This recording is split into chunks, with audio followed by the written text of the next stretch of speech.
Kepala Dinas Kesehatan Kota Palembang, Fenty Aprina, mengatakan pihaknya terus melakukan deteksi dini dengan bekerjasama dengan stakeholder. Di antaranya, Dinas Perhubungan, Dishub yang secara gencar terus memantau jalur masuk di berbagai wilayah. Fenty mengatakan salah satu upaya mendeteksi varian baru COVID yang sudah masuk Indonesia dengan memanfaatkan penggunaan aplikasi Peduli Lindungi yang tersedia di tempat-tempat publik. Selain melakukan pengawasan di jalur masuk Kota Palembang, upaya lain yang wajib dilakukan guna mencegah masuknya varian Omikron di Palembang ialah dengan tetap menerapkan protokol kesehatan dan mengejarkan vaksin. Omikron kan di Palembang belum masuk ya, di Sumatera Selatan baru ditemuin di Jakarta, dan upaya memang yang harus kita lakukan tetap melakukan protokol kesehatan.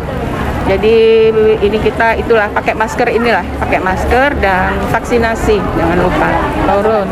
Ini sudah 3 hari kita kasus konfirmasi itu 0 dan aktif sampai saat ini hanya 10 orang. Hingga kini, capaian vaksinasi di Palembang sudah mencapai angka 80% lebih, sedangkan untuk vaksin lansia berada di angka 53%.